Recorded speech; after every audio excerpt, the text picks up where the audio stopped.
जय हिंद, जय भारत, वंदे मातरम। साथियों, आप देख रहे हैं फौजी न्यूज़ 24 और जनता पूछेगी। और पिछले तकरीबन 3 से 4 दिन से एक मामला चल रहा है, जो कि एक धरना प्रदर्शन भी, मैं कैमरामैन को कहूँगा दिखाएं पीछे, कि एक धरना भी यहाँ पर इस जगह पर चल रहा है, कि जो कि भरतिया चैरिटेबल ट्रस्ट की जो ज़मीन बताई जा रही है। और उसी में साथ साथ अगर इसका पुराना इतिहास जो हमने खंगाला, तो सर्वधर्म स्थल के जो मंदिर हैं उनके संस्थापक हैं ठाकुर रणधीर सिंह जी, उनसे भी हमने बातचीत की। तो उन्होंने बताया कि ये पूरी जो ज़मीन 1 एकड़ के लगभग है, ये ज़मीन पुराने समय में राजपूत समाज के लिए दान में दी गई थी। और उसके ऊपर मंदिर और ये कुआं, जो कि आज भी उसके जो खंडर हैं वो मौजूद हैं, उनको बनाने के लिए अग्रवाल समाज को दी गई थी। और अग्रवाल समाज ने ये मंदिर, कुएं, बावड़ी यहाँ पर बनाए भी थे। लेकिन दुर्भाग्य की बात यह है कि आज के समय में जो ज़मीन पिछले 100-125 साल पहले मंदिर और कुएं के लिए दी गई थी, तो आज आप देखें कि किस प्रकार से उस कुएं की क्या हालत है। और उस जिसके लिए कभी किसी पूर्वजों ने, राजपूत समाज का जो दावा है कि वो कह रहे हैं कि खसरा नंबर 507 में ये ज़मीन हमारे पूर्वजों के द्वारा मंदिर और कुएं के लिए दी गई थी। तो आप सीधा लाइव तस्वीरों में देख पा रहे हो कि इस कुएं की आज ये हालत है कि पूरा कुआं बंद कर चुके हैं। भगवानों की प्रतिमाएं यहाँ पर नीचे पड़ी हैं, साथ ही साथ पेड़ पौधे उग चुके हैं और पूरा कुआं एक खंडर बन चुका है।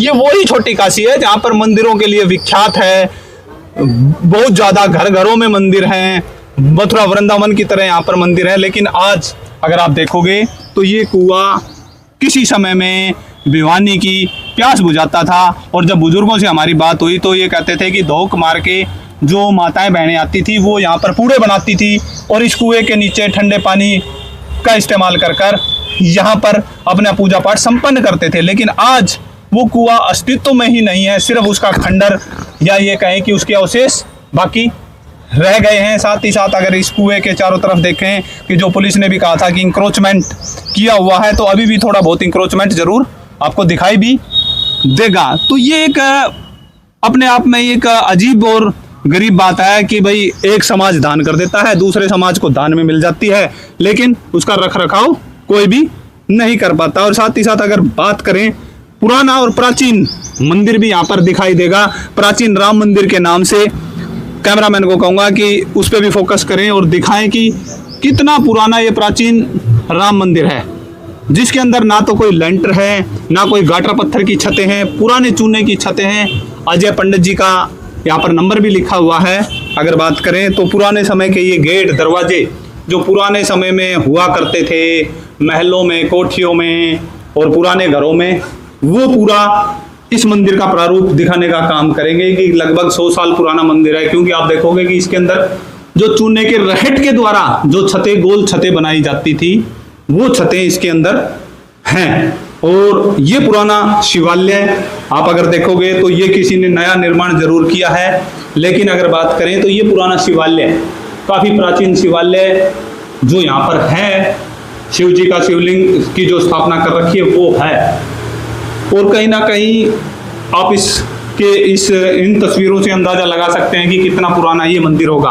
हम ढूंढने का प्रयास कर रहे हैं कि यहाँ पर कोई बोर्ड लगा हो, कोई बैनर पत्थर लगा हो, लेकिन ऐसा हमारे को यहाँ पर कुछ दिखाई नहीं दिया है। और अगर बात करें तो इसी प्रकार से ये राधा और कृष्ण जी का या राधा रुक्मणी जी का भी मंदिर यहाँ पर आपको दिखाई देगा। अंदर पंडित जी भी हैं, उनसे भी बात करने की कोशिश करेंगे। और ये एक अपने आप में ही पुराना, प्राचीन समय का काफ़ी पुराना मंदिर। हनुमान जी की भी यहाँ पे प्रतिमा आप देख पा रहे होंगे किस प्रकार से काफ़ी पुरानी प्रतिमा जो लग रही है। साथ ही साथ अगर यहाँ पर बात करें तो यहाँ पर भी माता रानी की प्रतिमा स्थापित की हुई है।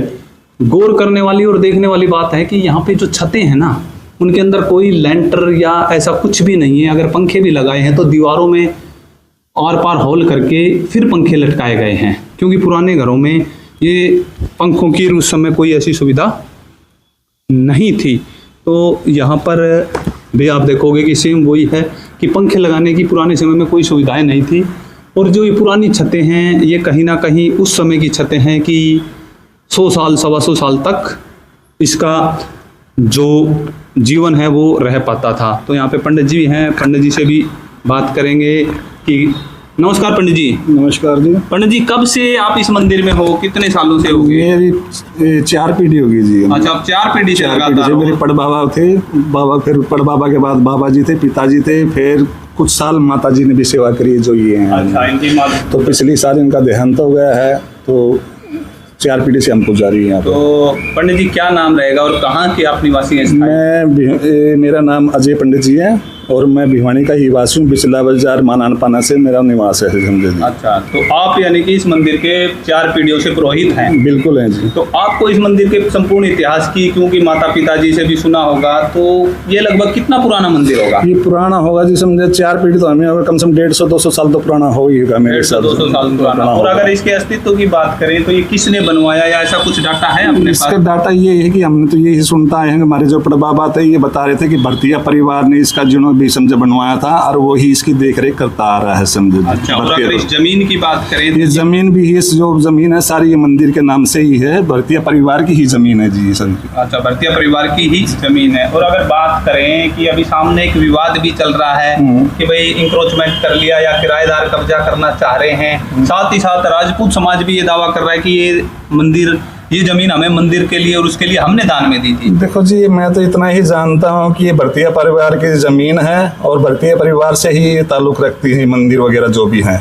जो भी हमारा खर्चा वगैरह है, जो भी मंदिर का रख रखाव है या जो भी कुछ करते हैं तो भरतिया परिवार ही करता है। समझे जी। बिल्कुल। अगर अंत लास्ट में अगर इस मंदिर का रिपेयर लगभग कब कराया गया आपके सामने? अभी ये 3 साल हो गए, हमने ये नई टाइल लगवाई थी। समझे जी। अच्छा, 3 साल पहले? 3 साल। हाँ, ये क्या नहीं, ये चूने की दीवार ही थी। समझा, जो भी बरसात वगैरह होती थी या कुछ भी, तो छील की वजह से पानी निकलने शुरू हो जाता था दीवारों से। अच्छा। तो सेठों को बोल के समझे ये टेल वगैरह लगवाई गई थी। 3-4 साल हो गए होंगे मेरे हिसाब से। और अगर बात करें तो पुलिस का, बाहर जो धरने पे बैठे उनका कहना है कि पुलिस आई थी खाली करवाना था। क्या मंदिर में भी पुलिस का कोई इंटरफेयर रहा? नहीं, हमारे पास तो ऐसा कुछ नहीं है। समझे, हमारे को तो नहीं सेठों ने कहा, ना ही पुलिस से हमारी कोई बातचीत हुई है। समझा, हमारा जैसे पूजा पाठ का रोज का विधि विधान है उसी नित्य क्रिया उसी तरह से हम चल रहे हैं। अगर बात करें श्रद्धालुओं की तो लगभग दिन में श्रद्धालु जो आसपास की, जैसे नेकीराम की गली है, समझे निर्वाण गली है, पीछे सूर्य बैंकट वगैरह है, समझे, और बाजू की गलियां हैं, तो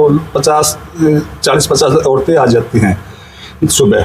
और 4 बजे से 6 बजे तक यहाँ सत्संग होता है। समझे, गांव आसपास के जो रोज 4? बिल्कुल। हाँ जी, वो जो औरतें आते हैं उन्होंने कथा लगा रखी है और 4 से 6 बजे तक सत्संग करती हैं।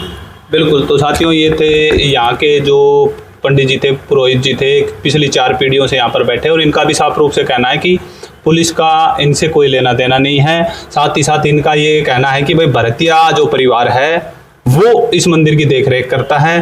तो हमने आपको ये मंदिर दिखाया, आपके क्या विचार हैं, आप क्या कहना चाहेंगे? कि एक तरफ राजपूत समाज ये दावा कर रहा है कि ये ज़मीन हमारी है, दूसरी तरफ पुजारी का ये कहना है कि ये भरतिया परिवार की ज़मीन है, उनको वहीं से ही खर्चा या मंदिर का देखरेख वही करते हैं। जुड़े रहें फौजी न्यूज़ और जनता पूछे के लिए।